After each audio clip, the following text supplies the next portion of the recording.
మన మెసేజ్ ఏంటంటే, నువ్వు కొత్త తైలంతో అంటబడితే గురుపోతు వలె నువ్వు మార్చబడదు కాక. ఇప్పుడు ఈ కొత్త తైలము అనేది పరిశుద్ధాత్మ శక్తికి అభిషేకానికి సాదృశ్యమైనది. ఓకే, నీటి బాప్తిస్మం తీసుకున్నటువంటి ప్రతి ఒక్కరు పరిశుద్ధాత్మ బాప్తిస్మ అనుభవంలో కూడా రావాలి. మేడగది మీద 120 మంది కూడుకొని ప్రార్థన చేసినప్పుడు వారి మీదకి దిగి వచ్చినటువంటి పరిశుద్ధాత్మ, మనం సాధారణమైనటువంటి పరిస్థితుల్లో మనం ఉన్నప్పుడు అసాధారణమైనటువంటి పరిస్థితుల్లోకి మార్చబడాలంటే ఖచ్చితంగా మనం పరిశుద్ధాత్మ అనుభవాలు, పరిశుద్ధాత్మ బాప్తిస్మ అనుభవంలోకి వెళ్ళాలి. క్రైస్తవుల దేవునికి స్తోత్రం. ఎప్పుడైతే నువ్వు పరిశుద్ధాత్మ అనుభవాలతో నింపబడతావో, పరిశుద్ధాత్మ బాప్తిస్మలో నువ్వు నడపబడతావో, పరిశుద్ధాత్మ బాప్తిస్మాన్ని నువ్వు పొందుకోగలుగుతావో, గురుపోతు వంటి లక్షణాలతో మనం బ్రతుకుతాం. హల్లెలూయా. నేను చెప్పాలనుకునేటువంటి కొద్ది మాటలు ఏంటంటే, గురుపోతు గురించి ధ్యానించాలి అనేటువంటి ఆలోచన కలిగి నేను దీని గురించి వెతుకుతున్నప్పుడు చాలా చక్కటి మాటలు మనం వినగలిగాం. ఈ గురుపోతు అనేది 4 జీవుల లక్షణాలతో ఉంటుంది. దాని యొక్క పాదాలు ఏనుగు పాదాల వంటివి. దాని పాదాలు ఎలా ఉంటాయంటే ఎలిఫెంట్ ఫుట్ అంటారు, అంటే ఏనుగు పాదం లాగా ఉంటుంది దాని పాదం. దాని ముఖం వైపు చూస్తే ముందు భాగం జింక లాంటి రూపం కలిగి ఉంటుంది. దాని మొహం ఎలా ఉంటుందంటే జింకలాగా ఉంటుంది. ఓకే, దాని వేగం లేదంటే దానిని ఒకేసారి సడన్ గా చూస్తే ఎలా ఉంటుందంటే గుర్రం లాగా ఉంటుంది. ఎలా ఉంటుంది? గుర్రం లాగా ఉంటుంది. ఇదేంటి గుర్రం లాగా ఉంది అనిపించింది. దాని బలం ఎద్దు ఎంత అయితే బలం కలిగి ఉంటుందో అలాంటి బలం కలిగి ఉంటుంది. చెప్పండి ఒకసారి. దాని పాదాలు ఏనుగు పాదాలు. దాని ముఖ భాగం నుంచి చూసినప్పుడు అది జింక వలె కనపడింది. దాని వేగము, దానిని సడన్ గా మనం చూసినప్పుడు అది గుర్రంలాగా ఉంటుంది. ఎద్దుకి ఎలాంటి బలం అయితే కలిగి ఉందో అలాంటి బలం గురుపోతు కలిగి ఉంటుంది. కాలక్రమేణా వాతావరణ పరిస్థితులను బట్టి, అట్మాస్ఫియర్ కండిషన్స్ బట్టి డైనోసార్స్ ఎలాగైతే అంతరించాయో ఈ గురుపోతులు కూడా అలాగే అంతరించాయి. ఇప్పుడు లేవు అవి మనుగడలో.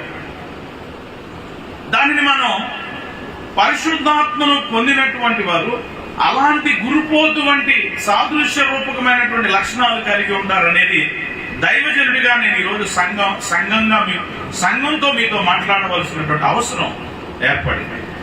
చూడండి, కొన్ని విషయాలు మనం టక్ చూద్దాము. మొట్టమొదటిది మనం చూసినప్పుడు సంఖ్యాకాండం చూద్దాం ఒకసారి. సంఖ్యాకాండము 23వ అధ్యాయము 22వ వచనాన్ని మనం ఒకసారి గమనిద్దాం.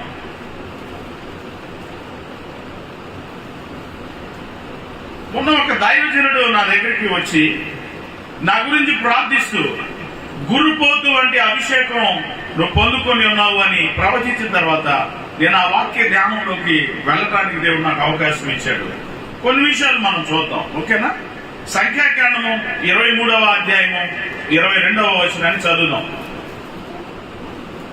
సంఖ్యాకాండము 23వ అధ్యాయము. దేవుడు ఐగుప్తులో నుండి వారిని రప్పించెను. గురుపోతు వేగము వంటి వేగము వారికి కలదు. అండర్లైన్ చేసుకోండి. గురుపోతు వంటి వేగము ఇశ్రాయేలీల ప్రజల గురించి సింబాలిక్ గా రాస్తున్నాడు. గురుపోతుకి ఎలాంటి వేగం అయితే కలిగి ఉన్నదో అలాంటి వేగము వారు కలిగి ఉన్నారు అని ఆ సంఖ్యాకాండం 23వ అధ్యాయంలో ఈ బిలాము బాలాకు మధ్య జరుగుతున్నటువంటి సంభాషణ అది. దేవునికి మహిమ కలుగును గాక. Praise the lord. కొంచెం మీరు యాక్టివ్ ఉన్నారు. ఇక్కడ ఉన్న వాళ్ళంతా ఒకసారి స్తోత్రం చెప్పండి. హల్లెలూయా. ఇంకోసారి అందరూ. ఈ గురుపోతు గురించి మాట్లాడుతూ ప్రభు నా మనసులో పెట్టినటువంటి ధ్యానిస్తూ ఉన్నటువంటి కొన్ని లక్షణాలను ఈ రోజు సంఘంగా నేను మీతో మాట్లాడటానికి ప్రభు నాకు సహాయం చేయను గాక. చూడండి, ఇది దేనికి గుర్తుగా ఉందంటే వేగమునకు గుర్తుగా ఉన్నది. అర్థమైందా? దేనికి? వేగమున. పిల్లలు గమనించండి, మీరు కూడా పరిశుద్ధాత్మ అనుభవాలతో నింపబడినప్పుడు మీ పనులలో వేగం పెరుగును కాక. ఆమేన్. ఏం ఇక్కడ లేరు మీరు. నేను ప్రొఫెటికల్ గా మాట్లాడుతున్నాను. ప్రవచనాత్మకంగా నేను చెప్పాలనుకునేటువంటి మాట ఏంటంటే, మీరు తలపెట్టను ఉద్దేశించిన కార్యములు వేగముగా జరుగును గాక, సంభవించును గాక. అర్థమైందండి? చాలా ర్యాపిడ్ గా అంటే కరోనా అప్పుడు వచ్చిన ర్యాపిడ్ టెస్ట్ కాదు. ర్యాపిడ్ టెస్ట్ అంటే ఏంటి? వెంటనే రిజల్ట్ వచ్చేసింది. మన డాక్టర్ గారు మహేష్ వాడేవాడు దాన్ని ఎక్కువ అందరికి. ఆ వైపు చూడండి, ఇది ఇది వేగానికి గుర్తుగా ఉన్నది. దేనికి గుర్తుగా ఉంది?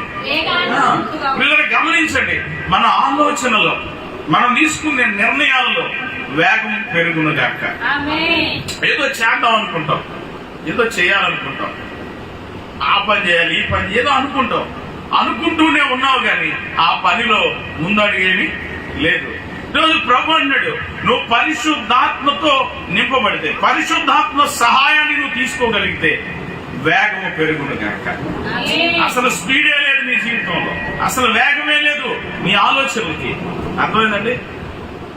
మినిస్ట్రీ చేసేటువంటి దైవజనుడిగా నాకు ఈ మినిస్ట్రీలో వేగం కావాలి, వేగం కావాలి.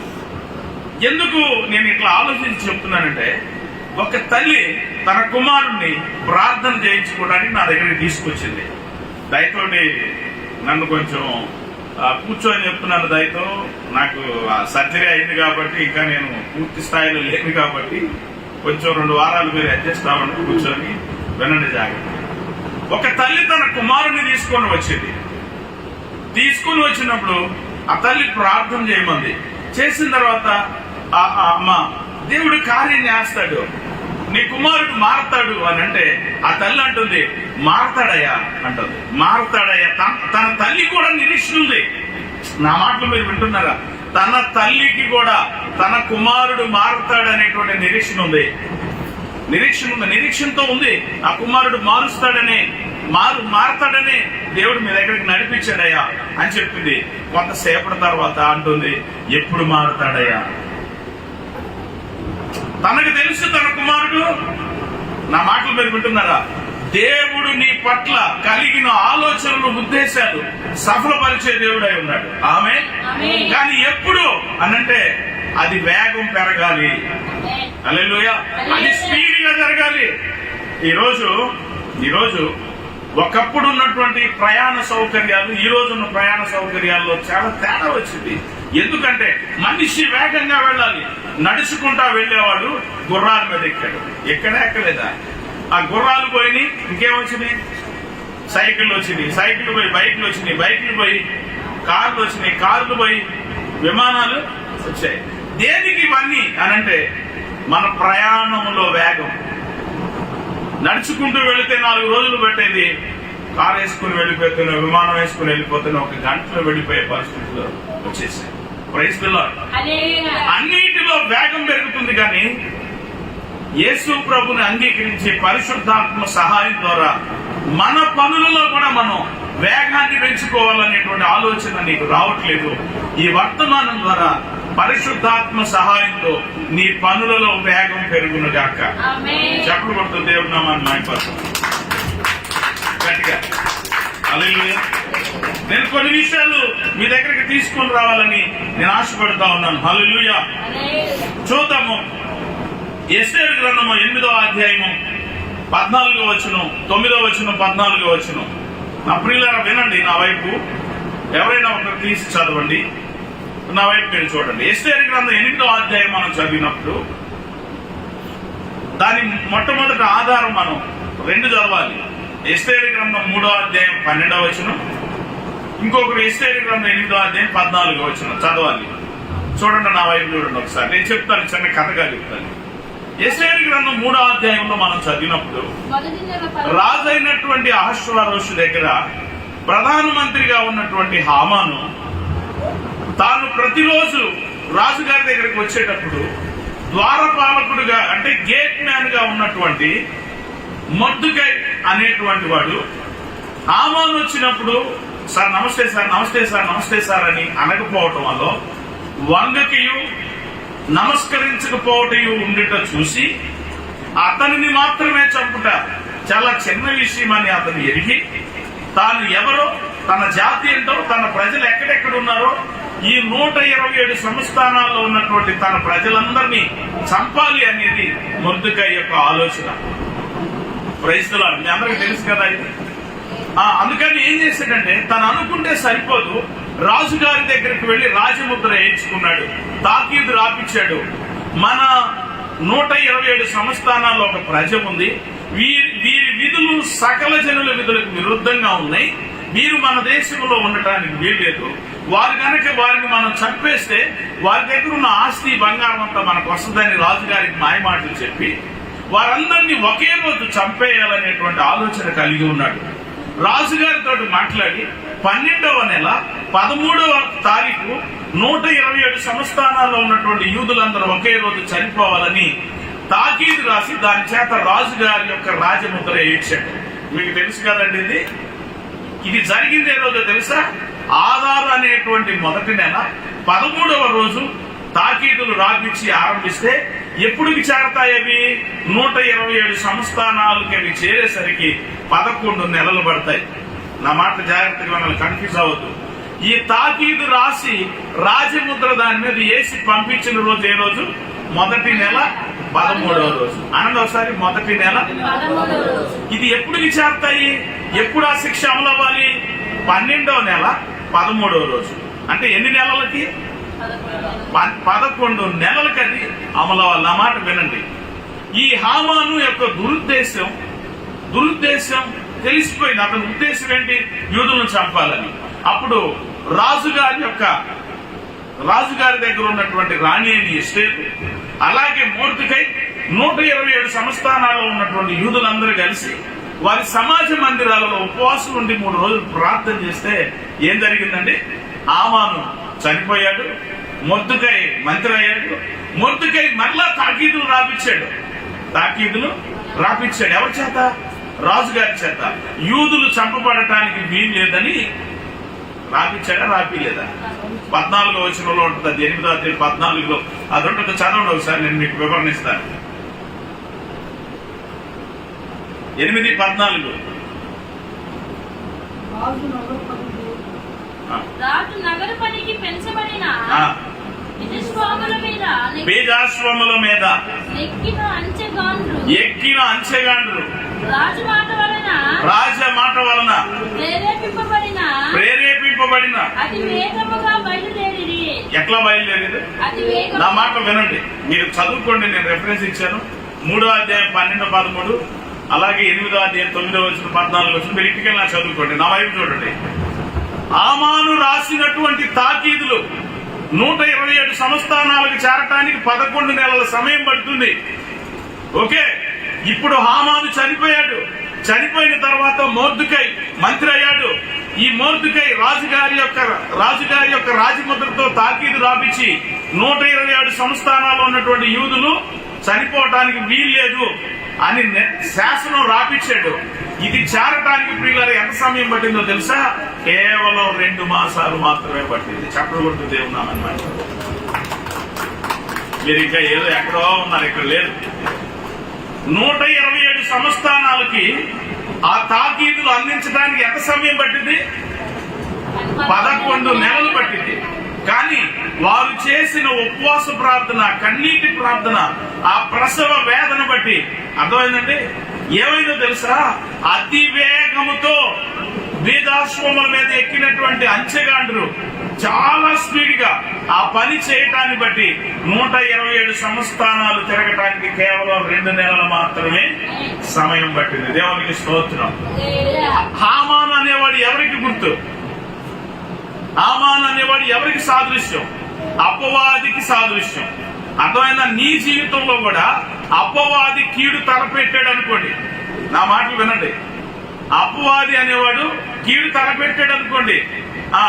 వాడు తలపెట్టి వాడి ప్లాన్ ప్రకారం ఏ రోజైతే నిన్ను నాశనం చేయాలనుకున్నాడో ఆ రోజు కంటే ముందుగానే పరిశుద్ధాత్మ ద్వారా నువ్వు ప్రార్థన చేస్తే వాడి ప్రణాళికల కంటే ముందుగానే దేవుడి ప్రణాళిక ఆపరేట్ అయ్యి వాడి ప్రణాళికలన్నీ నాశనం అయిపోవాలి కాక. ఇక్కడ ఉన్న వాళ్ళందరూ ఆమెను అల్లులో మొత్తానికి ఏదో దిద్దుకున్నారు. మొత్తానికి అర్థమైందన్నమాట. అపవాది యొక్క ప్రణాళికలు యాక్టివేట్ అయి ఆపరేట్ చేయబోయేసరికి నీ ప్రార్థన, నీ ఉపవాసం, పరిశుద్ధాత్మ సాయం వల్ల అపవాది యొక్క ప్రణాళికల కంటే ముందుగానే వేగముగా దేవుని ప్రణాళికలు నీ పట్ల నెరవేర్చబడును గాక. అందుకని ఒక శరణం పాడతాం. మనం ఏమని పాడతాం? మా దేవా నీవే మా తోడుంటే అంతే చాలును, అపవాది తలచిన కీడులన్నీ అర్థమైందా? హామాను యొక్క తాకీదులు 127 సంస్థానాల్లో ఉన్న సంస్థానాధిపతులు రిసీవ్ చేసుకోవటానికంటే ముందుగానే మొర్దెకై ద్వారా వచ్చినటువంటి తాకీదులు చేరాయి. యూదులందరూ సంరక్షించబడ్డారు. చెప్పలు కొట్టారు. కారణం ఏంటి? వారి పనులలో ఉన్న వేగం. నీకు స్వస్థత వచ్చింది, నీకు మేలు జరిగింది, నీ ఆర్థిక పరిస్థితులన్నీ తీర్చబడతాయి యేసునామములో. కానీ అది ఇంకా స్పీడ్ గా జరగాలంటే నువ్వు పరిశుద్ధాత్మ సహాయాన్ని పొందుకోవాలి. నమ్మిన వాళ్ళు ఒకసారి స్తోత్రం చెప్పండి. అర్థమైన వాళ్ళు ఒకసారి చెప్పండి. మహేష్ పాపం లైట్ గా ఇప్పుడే వెళ్తున్నాడు పాపాల్లోకి. ఎందుకని దేవునికి స్తోత్రం. వినండి, జాగ్రత్తగా వినండి, మంచి విషయం. గురుపోతే ఎలాంటిదంట? వేగంగా. మనం కూడా ఎలా ఉండాలి చూడండి. సామెతల గ్రంథం మనం చదివినప్పుడు పనిలో జాగు చేయవాడు దానిని పాడు చేయవాడికి జతగాడంట. అనండి ఒకసారి. పనిలో జాగు చేయవాడు పాడు చేయవాడికి. అసలు ఎవరికన్నా ఒక పని చెప్పండి, చిన్న పని చెప్పండి, ఈ రోజు చెప్తే రేపు సాయంత్రం అయితే అసలు అది చేయాల్సిన సమయం ఎంత? అది ఎంత సమయంలో అయిపోతుంది? ఏం మీరు అందరు నవ్వుతున్నారు, రాగలిగి వస్తున్నారు. పనిలో జాగు చేయవాడు ఉండొచ్చా? కూటమి పెట్టాలి అని అనుకుంటే వెంటనే పెట్టేయటమే. ఇప్పుడు 20వ తారీఖు మీటింగ్ పెట్టాలనుకున్నాం, ఇంకా అటు ఆలోచించి ఇటు ఆలోచించి ఏమన్నదో. మిమ్మల్ని అడిగేది ఎందుకంటే మీరు ప్రాపర్ టైంలో ఉన్నారా లేదా, ఆ సమయానికి అందుబాటులో ఉంటారా లేదా అని. అంతే. కూటమి క్యాన్సిల్ చేసే సబ్జెక్ట్ ఏం లేదు. కొద్దిగా ఏదో నా కలిసి చూడండి కొంచెం. పనిలో జాగు చేయవాడు దాన్ని పాడు చేసేవాడికి ఎంతసేపు చేస్తారు పని. వేగం పెరగాలి. మీ ఆయన ఊరు వెళ్తున్నాడు, అర్జెంట్ గా వంట చేయాలి. ఎన్ని గంటలు చేస్తావు?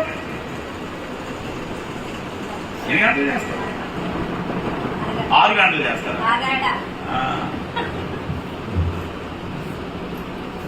ఆఫీస్ కూడా అయిపోద్ది సరిగ్గా చేయకపోతే. ఎందుకు చాలా మంది దిమ్ముగా పనులు అంతా జాబ్ చేసేటువంటి వారుగా ఉంటారు. వేగం కరగాలి. ఆమె గట్టిగా చెప్పాలి. అందుకే ఒక సభ పెట్టాలన్నా, ఒక కూడికి పెట్టాలన్నా, ఒక కాన్ఫరెన్స్ పెట్టాలన్నా అంత స్పీడ్ గా పెట్టడానికి కారణం ఏంటి తెలుసా? వేగం కావాలి. ఆ వేగం ఎవరికి వచ్చిందంటే పరిశుద్ధాత్మను అనుభవించే వారికే వస్తుంది. చెప్పలు కొంతమంది ఉంటారు, రేపు చేద్దాంలే, ఎల్లుండి చేద్దాంలే. బైబిల్ అంటుంది ఏ నాటికీడు ఆ నాటికి తలలు పైకెత్తాలి. ఏ నాటికీడు ఆ నాటికి ఉంది. నీకు ఈరోజు ప్రభు ప్రేరేపించాడు ఈ పని చేయటమే, ఇంకంతే. హల్లెలూయా. మీ పనులు వేగవంతం చేయండి. చివరి దినాల్లో ఉన్నాం, ఎంతో స్పీడ్ గా అవుతున్నాయి పనులు, కానీ మనం మాత్రం ఆ స్పీడ్ లో లేవు.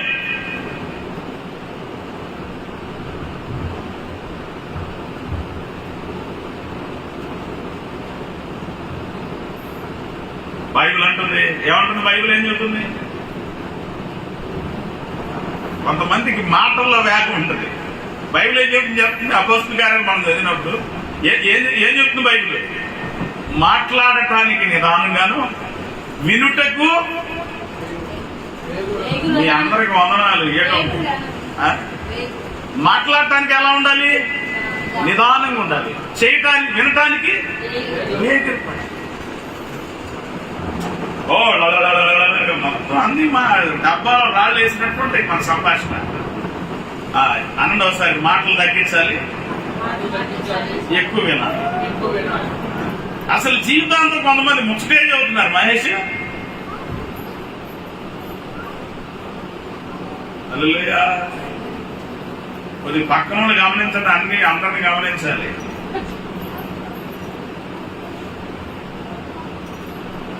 మన పనులలో వేగం చెప్పాలి, మన పనులలో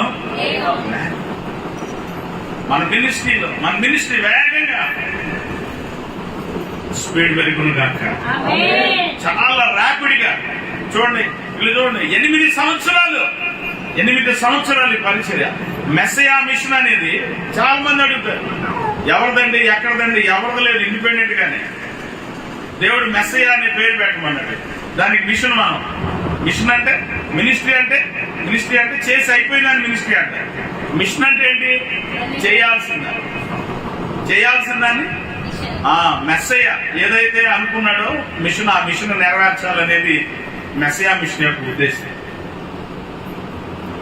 6 సేవకులు తయారు చేసాం, 4 మందిరాలు కట్టాం, 8 చోట్ల సంఘాలు ఆరంభించబడి కొనసాగుతా ఉన్నాయి. అర్థమైనా? దేవునికి మహిమ కలుగుతుంది కాక. ఇంకా వేగం కావాలి, వేగం. డబ్బు సంపాదించేవారు చూడండి ఎంత వేగంగా చేస్తారు. వెంకట్రావు ఆగుతాడు ఎక్కడన్నా, ఎక్కడెక్కడ తొందరగా ఎక్కడ వెళ్ళిపోవాలి. ఎందుకు? డబ్బు. ఎంత స్పీడ్ గా ఉంటారు కదా. దేవునికి ఇష్టం. ఇంతకు ఏం కావాలి? వేగం ఉందా మీకు?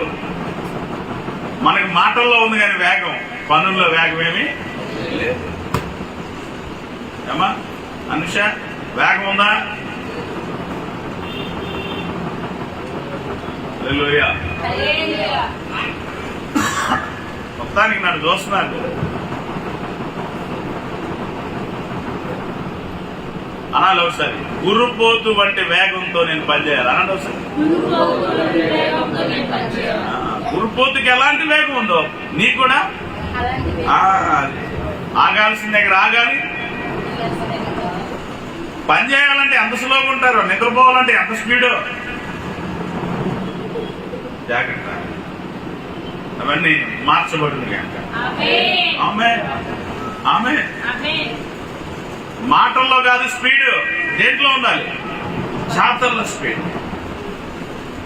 కొన్ని లక్షల కోట్ల మాటలు మనం మాట్లాడుకోవడం వల్ల ఉపయోగమే ఉంది. పనుల్లో స్పీడ్ ఉండాలి. ఓకే, మీ శుభకార్యాలు ఒకవేళ మీరు థింక్ చేస్తా ఉంటే అది త్వరగా జరిగినట్లుగా ప్రభు చేయండి. ఎక్కడో మీకు అమౌంట్ బ్లాక్ అయింది, 2 ఏళ్ళు 3 ఏళ్ళు అంటున్నారు, అవి స్పీడ్ గా మీకు వచ్చినట్లుగా ప్రభు చేయండి. హల్లెలూయా. ఎప్పుడు వెంకటరావు ఎక్కువ ఇచ్చినట్టుంటాడు, అది గట్టిగా చెబుతాడు. ఆమె ఎంతమందికి ఇచ్చాడో వాళ్ళందరూ ఆపినట్టుంటారు. నిజంగా చెప్తున్నాను, ప్రభు యొక్క ప్రేరణ బట్టి మీకు ఎక్కడెక్కడైతే బ్లాకేజెస్ ఉన్నాయో అవన్నీ స్పీడ్ గా రికవర్ అవును కాక. ఆమేన్.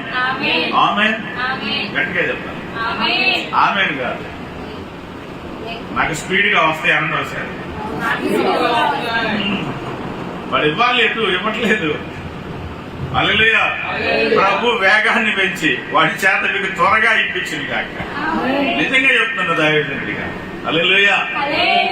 అర్థమైందా? ఆగిపోయినవన్నీ చాలా వేగంగా మీ జీవితంలో జరిగి నెరవేరింది కాక.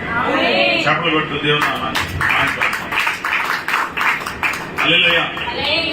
సంఖ్యాకాండం 16వ అధ్యాయం 46, 47 వచనాలు చదువుకుందాం ఒకసారి.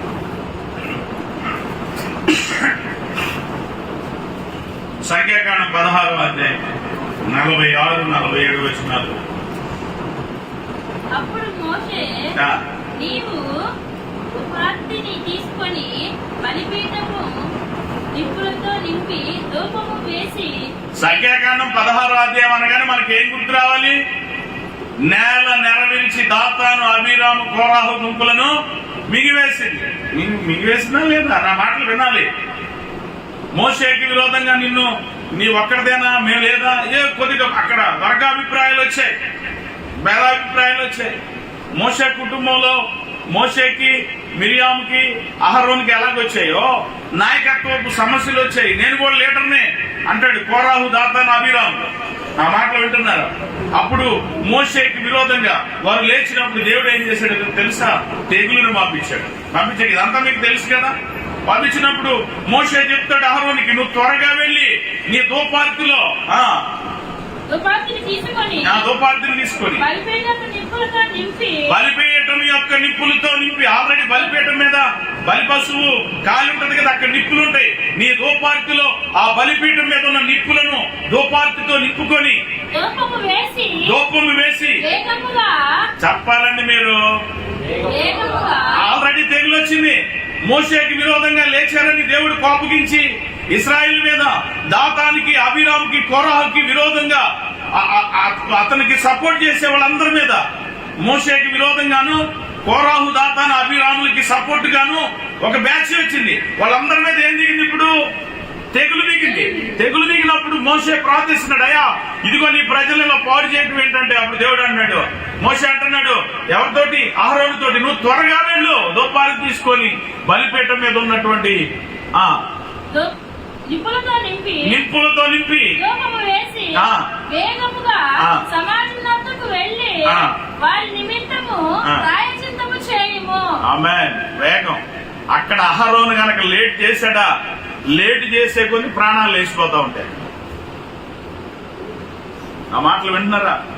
ఏమండి, చాలా జాగ్రత్తగా వినండి. వేగము లేకపోతే ప్రాణాలు పోతాయి. అక్కడ బండి తోలుతున్నావు, నువ్వు సరైన రీతిలో తోలకపోతే ప్రాణం పోదా? అక్కడ ప్రజలు మోషేకి విరోధంగా లేచారు.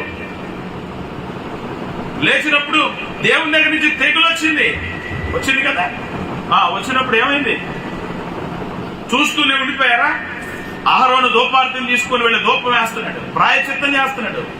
ఒకవేళ అక్కడ వేగం అనే మాట పాడారు. అతను వేగముగా వెళ్ళకపోతే అతను వెళ్ళేంత వరకు ఎంతమంది చనిపోతారో తెలియదు. వీళ్ళని గమనించండి. వేగముగా ప్రార్థన చేయటం నేర్చుకో, వేగంగా పరిశుద్ధాత్మను పొందుకోవటం నేర్చుకో. ఇప్పటికే నీ జీవితంలో చాలా మృతతుల్యమయ్యాయి.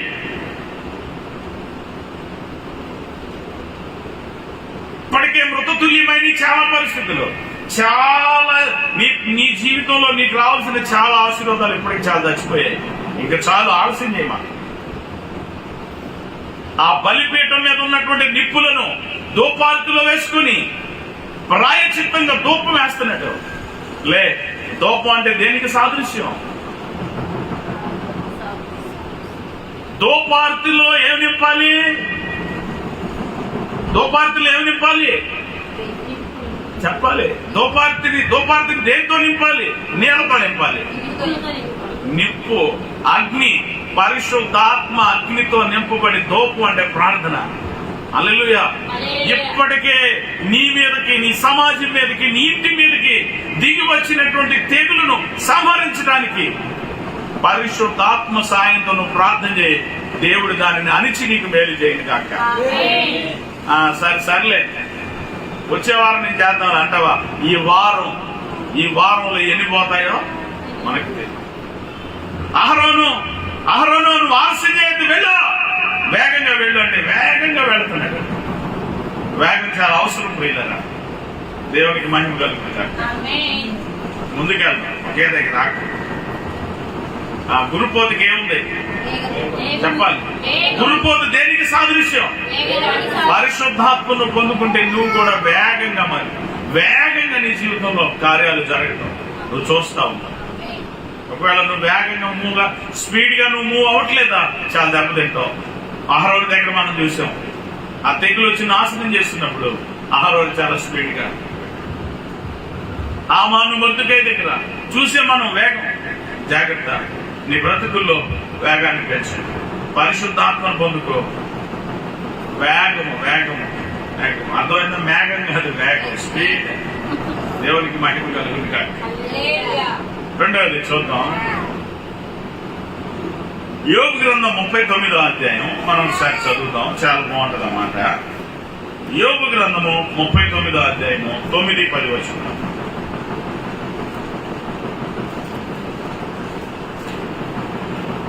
Praise the lord.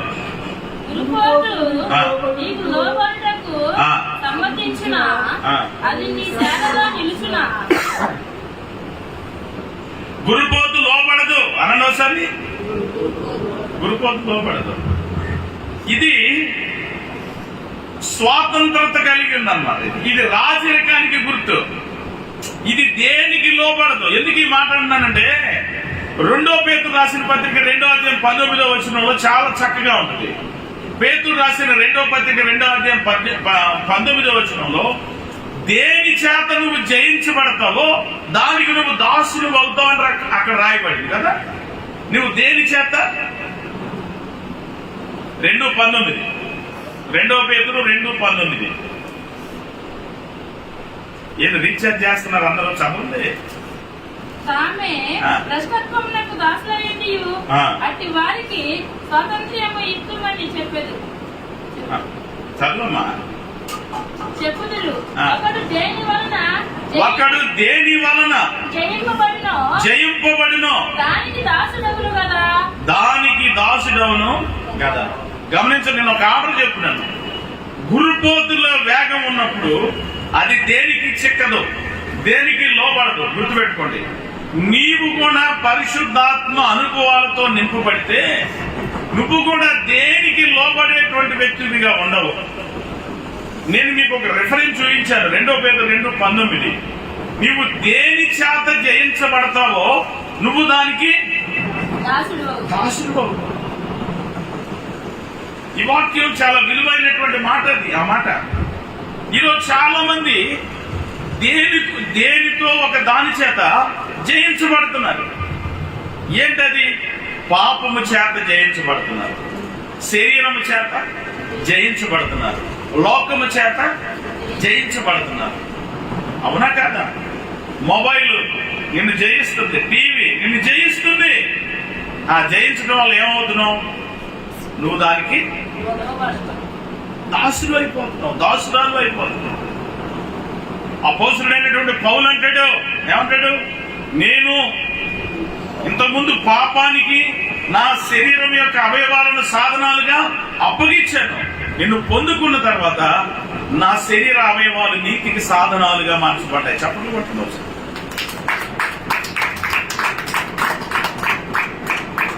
ఏమన్నా కొంచెం ఎక్కుతుందా, ఎక్కట్లేదా?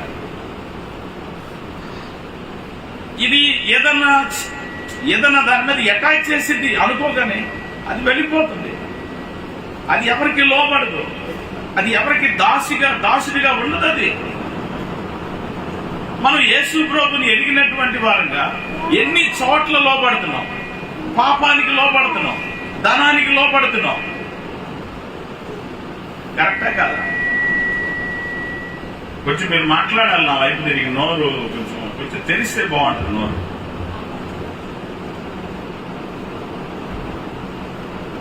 హల్లెలూయా. నువ్వు పని చేయాల్సింది, నీవు ఈ క్రికెట్ పిచ్ పట్టింది, క్రికెట్ నిన్ను లోపరుచుకుంది, దానికి దాసులు అయిపోయావు, పని మానేసావు. డబ్బులు ఎలా వస్తాయి? ఇలా చాలా మంది దాసులు అయిపోతున్నారు. యవ్వన జనాంగమా ఇప్పుడు అందరూ క్రికెట్ పిచ్ లో పడిపోయారు, దానికి దాసులుగా మారిపోయారు. ఆడేవాళ్ళు తక్కువైపోయారు, ఈ ఫోన్ లైవ్ చూసేవాళ్ళు ఎక్కువైపోయారు. అలా 11 మంది ఆడుతుంటే 11 కోట్ల మంది చూస్తున్నట్టున్నారు. ఎంత సమయం వృధా. 8-9 గంటలు దాన్ని చూడటం, మళ్ళీ దాని మీద బెట్టింగ్.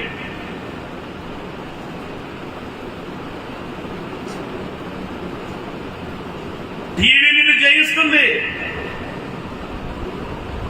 భార్యాభర్తలు గొడవలు, ఆ వండవు పాడలేదు, ఆడ కూర్చుంటావు. ఇప్పటికి నువ్వు వండుకో అంటే వండుకోవటం, ఇంకేం చేస్తావు? తగా దేనికి?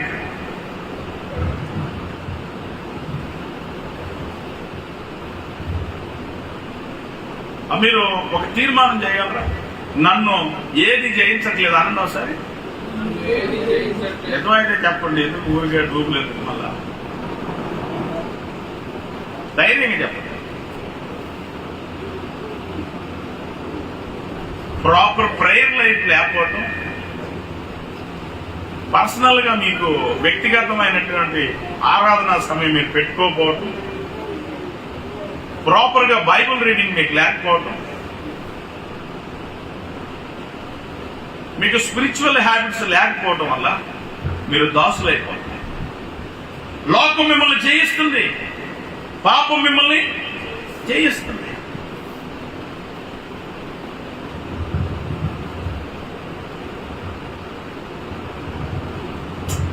పాపం దేవుడు మీ పట్ల చేయాలనుకునే కార్యాల యొక్క వేగాన్ని తగ్గిస్తుంది. నా మాట ఎంతమందికి అర్థం? హల్లెలూయా. హల్లెలూయా. ఈ గురుపోతు అది రాయల్టీ అండి, కాంప్రమైజ్ అవ్వదు. అది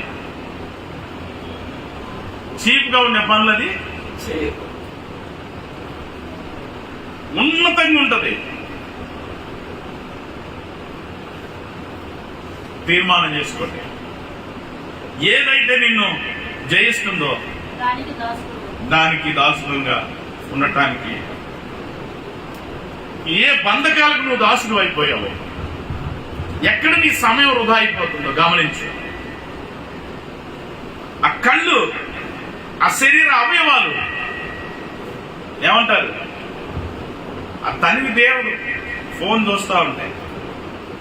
ఈ మధ్య బాగా దేనికి దాసులు అయ్యారు? ఫోన్ కాదులే, ఫోన్ లో ఉండే దేనికి దాసులు అయ్యారంటే రీల్స్. అంటే పెద్ద దెయ్యం పెట్టిన అలా వాడే చూసుకుంటాడు, ఆడే నవ్వుకుంటాడు. ఆడు నవ్వేవాడు అలా చిన్నగా నవ్వుతాడా?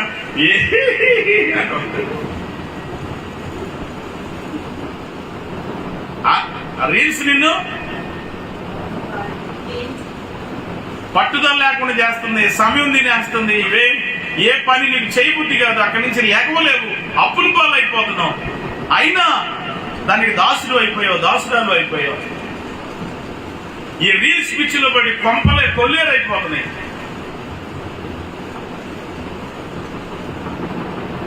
కొద్దిగా హల్లెలూయా స్తోత్రం, ఆమె ఏదో ఇట్లా అన్నట్టు కొంచెం యాక్టివిటీ ఏం లేకపోతే ఎట్లాగా. ఒక మాట కమాండ్ కానండి, కమాండింగ్ కాదండి. నన్ను ఏది జయించలేదు. బడాయిగా ఉందా, కొంచెం ఎటకారంగా ఉందా? ఓ తీర్మానం చేసుకోండి, నేను దేనికి దాసుని దాసుడు అన్న అవటానికి. పౌలు అంటాడండి గలతీయులకు రాసిన పత్రికలో 2వ అధ్యాయం గలతీ 2:4-5 వచనాలు మనం చదివినప్పుడు, గలతీయులకు రాసిన పత్రిక 2వ అధ్యాయము 4-5 వచనాలు మనం చదివినప్పుడు చాలా చక్కగా మనలను దాసులుగా చేసుకున్నట్లని క్రీస్తు యేసు వలన మనకు కలిగిన స్వాతంత్ర్యమును వేగుచుటకు రహస్యముగా తేబడి దొంగతనముగా ప్రవేశించిన కపట సహోదరుల వలన జరిగినది. అర్థమైనా? ఏమన్నా ఆ కింద చదువు, 5 కూడా చదువు. మేము వారికి ఒక్క గడి అయినను చదవమది. సువార్త సత్యము మీ మధ్యలో నిలిచినట్లు మేము వారికి ఒక్క గడి అయినను లోబడుటకు ఒప్పుకొనలేదు. మొదటి మాటలేంటి? 4 వచనంలో మొదటి మనలను దాసులుగా చేసుకున్నవాడని. ఆగండి, పాపం అంట మనల్ని దాసులుగా చేసుకోవాలని, మన స్వాతంత్రాన్ని తినివేయాలని అనుకుంటుంది. అనుకొని అప్పుడప్పుడు నిన్ను పరీక్షిస్తుందట. కానీ పౌలు అన్నాడు, ఒక్క గడియ కూడా మేము పాపానికి అవకాశం లేదు. దేవునికి స్తోత్రం. మంచి మాట ఇది. మనం ఎప్పుడు కూడా దాసులుగా చేసేటువంటి పాపానికి పాపం మనల్ని జయించడానికి వీలు. ఈ పాపం గుర్తుపెట్టుకోండి, దేవుడు నీ పట్ల వేగంగా చేయాలనుకునేటువంటి కార్యాలను స్లో చేసేస్తే నువ్వు స్పీడ్గా వెళ్ళాలి. స్పీడ్గా వెళ్ళాలి. ఎక్సలేటర్ రేజిస్తున్నావు. ఇమానుయేలు బండి ఎక్సలేటర్ రేజిచ్చావు. ఒక చేత్తో రేజిస్తున్నావు, ఇంకొక చేత్తో బ్రేక్ వేసావు. అదేంటి, చాలా స్పీడ్ కదా. పాపం కూడా అంతే. దేవుని చిత్తంలో నీకు చాలా వేగంగా రావాల్సిన ఆశీర్వాదం, పాపానికి నువ్వు దాసుడు అవ్వటం వల్ల బ్రేక్ వేస్తాను. ఈరోజు నువ్వు ఎరుగుదువు గాక, తెలుసుకుందువు గాక. నేను ముందుకెళ్దాం అనుకుంటున్నా. ముందుకెళ్దాం. ఈ మూడోది, ఈ గురుపోతులు 200-300 సంవత్సరాలు బ్రతుకుతాయి సుమారుగా. ఎన్ని సంవత్సరాలు? ఇంతకుముందు 200-300 సంవత్సరాలు బ్రతికేవేవి, ఇప్పుడు లేవులేదు.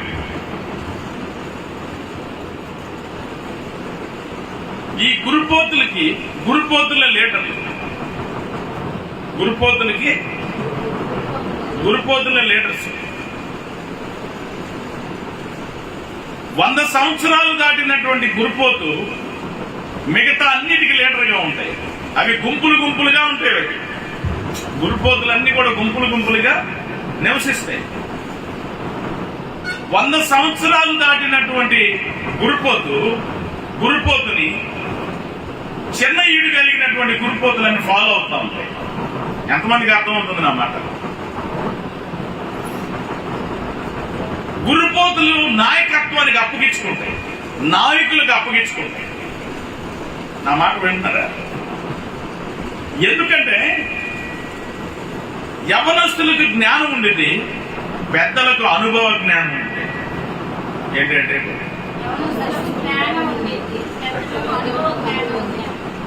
జ్ఞానానికి అనుభవ జ్ఞానం కలిస్తే అద్భుతాలు జరుగుతాయి. ఒక జ్ఞానం వల్లే మిరాకిల్స్ ఏం జరుగుతుంది.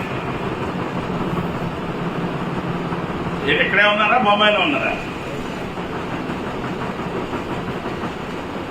ఇది చాలా జ్ఞానానికి ప్రతీక. గురుపోతు గుర్తుపండి, జ్ఞానం ఉప్పొంగి చేసింది, అనుభవ జ్ఞానం పని జరిగేటట్టుగా చేసింది.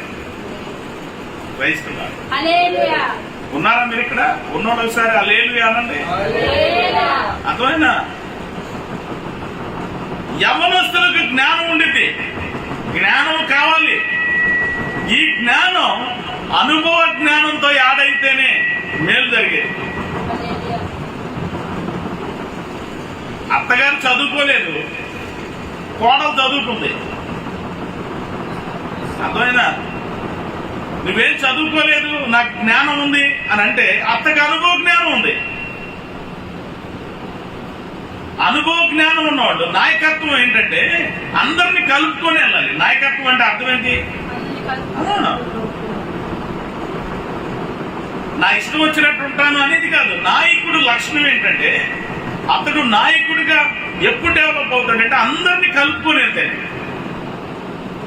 ఆ గురుపోతుకున్నటువంటి జ్ఞానం చూడండి, అది జ్ఞానానికి ప్రతీకగా ఉంది, నాయకత్వానికి ప్రతీకగా ఉంది, నాయకత్వ లక్షణాలకు ప్రతీకగా ఉంది. వాట్ వండర్ఫుల్ కదా. నాయకుడు కావాలి. గమనించండి, నేను ఒక మాట చెప్తాను. ఈరోజు కొన్ని విషయాలు నేను మీకు చెప్పుకుంటా వెళ్ళడానికి ప్రయత్నం చేస్తాను. యెషయా గ్రంథం 53:11 చదువుదాం ఒకసారి. యెషయా గ్రంథం 53:11 వచనం.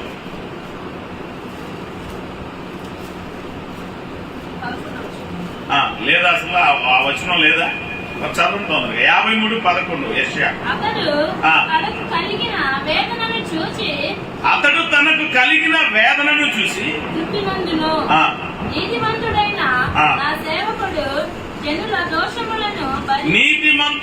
నా సేవకుడు జనుల దోషములను భరించి తనకున్న అనుభవ జ్ఞానము చేత అనేకులను నిర్దోషులుగా నా మాట వినండి. అనుభవ జ్ఞానం అనేకులను నిర్దోషులుగా చేయగలిగేటువంటి స్థితిలో తీసుకొస్తుంది. చెప్పలు కొడతారు ఒకసారి.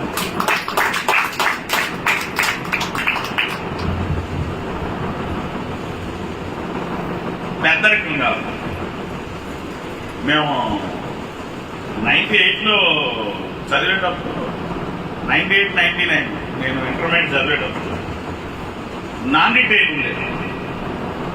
అందులో ఒక స్టోరీ నాకు బాగా ఇన్స్పైరింగ్ గా ఉంది. అది మీకు గుర్తుందో లేదో మీరు చెప్తుందో అనుకుంటున్నా, నాకు తెలియదు. ఒక రాజ్యంలో యవనస్తుడైనటువంటి రాజు ఉంటాడు. అతను ఎప్పుడైతే రాజ్యాధికారాన్ని పొందుకున్నాడో ఇమీడియట్ గా అతను చేసినటువంటి పని ఏంటంటే ముసలోళ్ళందరినీ చంపేశాడు. తెలుసా మీకు ఐడియా ఉందా? ముసలోళ్ళందరినీ చంపేశాడు. ఆ రాజ్యంలో ఉన్నటువంటి ఒక కొడుకు తన తండ్రిని చంపుకోవడం ఇష్టం లేక ఎవ్వరికి కనిపించకుండా తన ఇంటి కింద పెద్ద గుంట ఒకటి తీసి దాంట్లో దాచిపెట్టాడు. రోజు మంచినీళ్ళు ఇస్తాడు, అన్నం ఇస్తాడు, వాళ్ళ నాన్న చూసుకుంటాడు. కొంతకాలం అయిపోయిన తర్వాత వాళ్ళ నాన్నగారికి భోజనం పెట్టట్లేదు. వాళ్ళ నాన్నగారు ఏడుస్తూ ఆ పిల్లోని పిలిచి, అందరూ చంపేసినప్పుడే చంపేస్తే పోయేది కదా, ఈరోజు కూడి పెట్టకుండా చంపేస్తున్నావు అని ఏడుస్తాడు. అప్పుడు ఆ కొడుకు తన తండ్రిని పట్టుకుని ఏడుస్తూ అంటాడు, రాజ్యంలో చాలా కరువు వచ్చింది నాన్న, మేము కూడా తినకుండా చాలా రోజుల నుంచి మేము పస్తుండి నీకు భోజనం పెట్టాం, కరువు వచ్చిందని చెప్తే బాధపడతావని నేను ఈ విషయాన్ని మీకు చెప్పలేదు. ఈరోజు నిందిస్తున్న మాటలను బట్టి చెప్పాల్సి వచ్చింది. రాజ్యంలో బహు కష్టమైన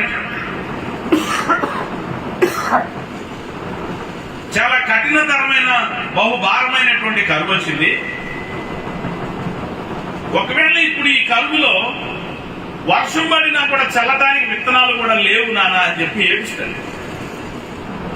అప్పుడు ఆ ముసలివాడైనటువంటి తండ్రి తన కుమారుడికి ఒక మాట చెప్పాడు, ఒక సలహా ఇస్తాడు. అయ్యా, నువ్వు వెళ్ళి నీ ఎద్దులను తీసుకొని వెళ్ళి అరక కట్టుకొని దారికి త్రోవకి ఈదరి పక్కన ఆదారి పక్కన తోలు, నువ్వు వ్యవసాయం చేయి అని చెప్తాడు. దానిని దున్నమని చెప్పాడు, ఆ నేలను దున్నమని చెప్తాడు. అనుకోకుండా ఆ రోజు వర్షం పడింది. ఆ త్రోవకు అటుపక్క ఇటుపక్క మొక్కలు పెరిగాయి. దేవునికి స్తోత్రం. ఆ రాజ్యం ఎంత భారమైనటువంటి కరువుతో ఉందంటే వర్షం పడితే వారు తిండి తినటానికి కనీసం విత్తనాలు చల్లుకోవడానికి కూడా లేనంత కరువులో ఉన్నారు. ఆ ముసలివాడు ఇచ్చినటువంటి ఆ తండ్రి, ముసలివాడైనటువంటి ఆ తండ్రి ఇచ్చినటువంటి సలహా, త్రోవకు అటుపక్క ఇటుపక్క దున్నితే ఆ ఇంతకుముందు పంటలు పండించుకునేటప్పుడు ఆ యొక్క ఎద్దల బండ్ల మీద మోసుకెళ్లేవాళ్ళు కదా, అవి అటుపడి ఇటుపడి త్రోవకు ఆదారి పక్కన ఈదారి పక్కన పడేవి. చూడండి, అందరు ముసలోడు చనిపోయారు.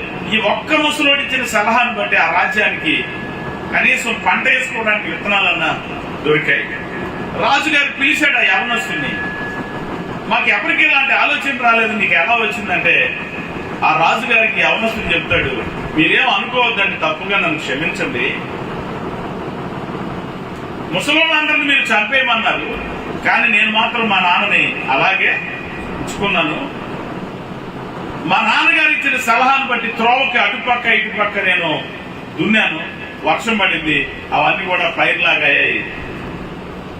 అప్పుడు ఆ రాజుగారు తన తండ్రిని పిలిచి, ఆ యవనస్తులైన యొక్క ముసలాయన తండ్రిని పిలిచి సాష్టాంగ నమస్కారం చేసి, ముసలోడు ఉంటే భూమికి భారం అని చంపేయమన్నాను, మీ అనుభవం లేకపోతే ఈ రోజు రాజ్యం బయటపడేది కాదు. దేవునికి స్తోత్రం. అందుకే యవనం జ్ఞానం వచ్చింది యవనస్తునికి, కానీ తలనేసిన వారికి అనుభవ జ్ఞానం వచ్చింది. అందుకని సంఖ్యాకాండంలో ఈ మాట చాలా చాలా తేటగా చెప్పాడు. సంఖ్యాకాండము 19:32 చదివినట్లయితే ఈ వచనాన్ని మనం చూడొచ్చు. సంఖ్యాకాండం 19:32 వచనం.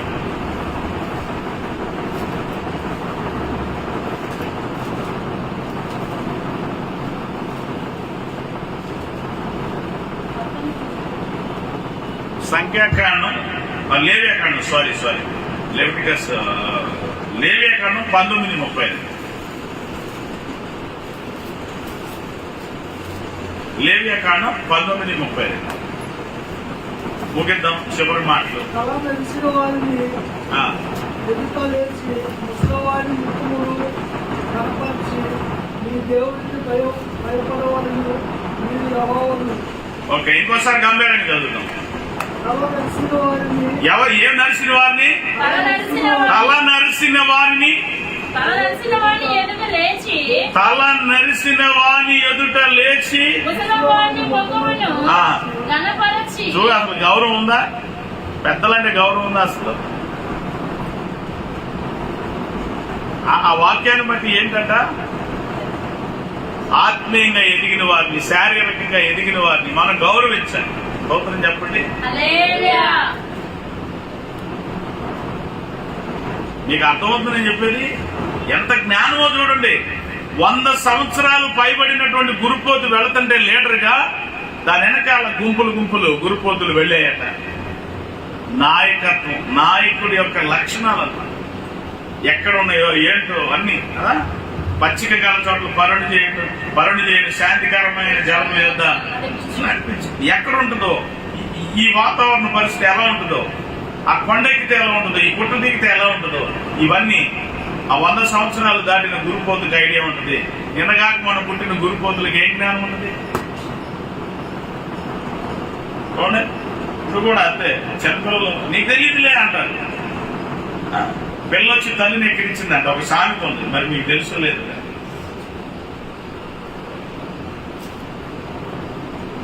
సొలొమోను తెలుసా మీకు? నేను మీ ఇంటి పక్కన ఉన్న సాల్మన్ రోజు కాదు, బైబిల్లో ఉన్న సాల్మన్.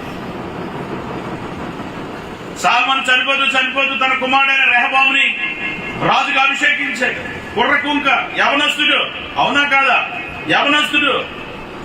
ఈ యవనస్తుడు రాజ్యం సింహాసనం ఎక్కాడో లేదో 12 గోత్రాల్లో ఉన్నటువంటి ఇశ్రాయేలీలు అందరూ వచ్చేసారు. రాజా ఏంటయ్యా, మీ నాన్నగారు మా మీద మోపినటువంటి పన్ను భారంగా ఉంది, కొద్దిగా తగ్గించు అనంటే రెహబాం అంటాడు, నేను ఇప్పుడే కదా సింహాసనం ఎక్కింది, కొద్ది రోజుల తర్వాత నేను కప్పు పెడతాను, అప్పుడు రండి, ఈ లోపు నేను ఆలోచన చేస్తానంటాడు. ఈ రెహబాము దగ్గర తన వయసు కలిగినటువంటి యవనస్తులు ఉన్నారు. వారిని అడుగుతాడు, ఏంటి ప్రజలు వచ్చారు, పన్నుల భారం తగ్గించమంటున్నారు, ఏంటి మీ ఆలోచన ఏంటంటే, ఆ కుర్రకుంకలు చెప్తారు, నువ్వు గనక పన్నుల భారం తగ్గిస్తే నిన్ను లెక్క చేయరు, ఇంకా పెంచు అంటారు. ఇంకా వాళ్ళ నాన్న కాలం నుంచి ఉన్నటువంటి వృద్ధులు ఉంటారు ఒకవైపు, వారిని అడుగుతాడు పెద్దలు అంటారయ్యా, మీ నాన్న పెంచిన పన్నే చాలా భారంగా ఉంది, ప్రజలు ఇబ్బంది పడుతున్నారు, నువ్వు కొద్దిగా తగ్గించు. ఏమంటే నరేంద్ర మోడీ గారు మన ప్రధానమంత్రి గారు ఏం చేశాడు? జిఎస్టీ తగ్గించలేదా? పన్నుల భారం తగ్గించాడు. అట్లాగే ఈ ప్రజలు వచ్చినప్పుడు రెహబామును అడిగితే కుర్రోళ్ళు ఏమని చెప్పారు? తగ్గించొద్దు ఇంకా పెంచు అన్నారు. ఈ పెద్దోళ్ళు ఏం చెప్తున్నారు? మీ నాన్న పన్నులు చాలా పెంచాడయ్యా, నువ్వు తగ్గించకపోతే రాజ్యం చీలిపోయింది అని అంటే ఈ కుర్రోళ్ళ మాట విన్నాడు. దేశంలో ఉన్న ప్రజలు వచ్చారు, అయ్యా మరి ఏంటి, ఏ నిర్ణయం తీసుకున్నారు అని అంటే, మా నాన్న పెంచిన పన్నుల కంటే ఇంకా ఎక్కువ పెంచుతున్నాను నేను మాట్లాడాలి, ఇంకా ఎక్కువ పెంచుతున్నాను. ఆ దెబ్బతోటి ఇశ్రాయేలీల యొక్క 12 గోత్రాలు 2 ముక్కలైన 10 గోత్రాల వాళ్ళు ఇశ్రాయేలీలుగా మారారు, 2 గోత్రాల వాళ్ళు యూదులుగా మారారు. 10 గోత్రాలకి యెరోబాము రాజు అయ్యాడు. బేతేలు సెంటర్ గా పెట్టుకుని దాన్ని పరిపాలించుకున్నారు. యెరూషలేము రాజధానిగా యూదులు రెహబాము వారిని పరిపాలించారు. నా మాటలు వింటున్నారా? కొంచెం పన్ను తగ్గించుంటే, పెద్దల మాట వినుంటే రాజ్యం సుభిక్షంగా ఉండేది, విడిపోయేవాళ్ళు కాదు. లాస్ట్ కి వాళ్ళే కొట్టుకుంటున్నారు. ఇశ్రాయేలీలు యూదులే దెబ్బలాడుకుంటున్నారు. నా మాటలు వింటున్నారా? పెద్దల మాట చెప్పు, పెద్దల మాట సద్దన్నం ఎన్నో ఓల్డ్ పాత సాగుతుంది. కాబట్టి జ్ఞానం కావాలి, అర్థమైన జ్ఞానం కావాలి. బాగా బ్రతకాలంటే అనుభవ జ్ఞానంతో ఉన్న వాళ్ళతో దేవునికి ఇస్తారు. ఏమంటారు? కొత్తగా ఆర్ఎంపీ ఒకటి నేర్చుకుని వచ్చి ఇండేషన్ కొడుతున్నాడని ఉపయోగమే ఉంది. ఆ ఇండేషన్ రివర్స్ అయినప్పుడు ఎట్లుంటుందో అనుభవం కూడా ఉండాలి. 4 ఇంజక్షన్లు కొనుక్కొని మన మహేష్ లాగా కొడుతూ ఉంటే ఎలాగా? జ్ఞానం కావాలి. ఏ రోగానికి ఏ మందు వాడాలో జ్ఞానం కావాలి, మంచిదే. దానికి అనుభవ జ్ఞానం కూడా కావాలి. ఎంతమంది నమ్ముతారు? మీ అందరికి నా ప్రభు అనుభవ జ్ఞానం ఇచ్చింది కాక దేవుడు. ఆమేన్. హల్లెలూయా. హల్లెలూయా. గట్టిగా చెప్పాలి, హల్లెలూయా. ఇంకోసారి చెప్పాలి. హల్లెలూయా. అసలు ఎక్కుతుందా ఏమన్నా? ఏంటి మన వర్తమానం ఏంటి చెప్పాలి? ఏంటి మన వర్తమానం అంటే ఏమో మర్చిపోయాం. గురుపోతు యూనికాన్, గురుపోతు. ఈ గురుపోతు ఎవరికి సాదృశ్యంగా ఉంది? వేగానికి సాదృశ్యం. ఆ మాటలు వింటున్నారా? పరిశుద్ధాత్మను పొందుకున్న వారంతా గురుపోతు లక్షణాలతో బ్రతుకుతారు. గురుపోతుకి ఏ లక్షణం ఉందాయా అనంటే, గురుపోతుకి వేగం ఉంది, గురుపోతుకి రాజకీయం ఉంది, గురుపోతుకి జ్ఞానం ఉంది. ప్రభు చిత్తం అయితే తరువాయి భాగం ఇంకొక పాటలో మనం మాట్లాడుకున్నాం, ప్రార్థన చేసుకున్నాం, ప్రభు బలం సమీపిద్దాం. హల్లెలూయా. ప్రార్థన విన్న వాక్యాన్ని బట్టి ప్రార్థన చేసుకున్నాం. తలలు వంచుదాం, మోకరిద్దాం. యేసయ్యా, యేసయ్యా.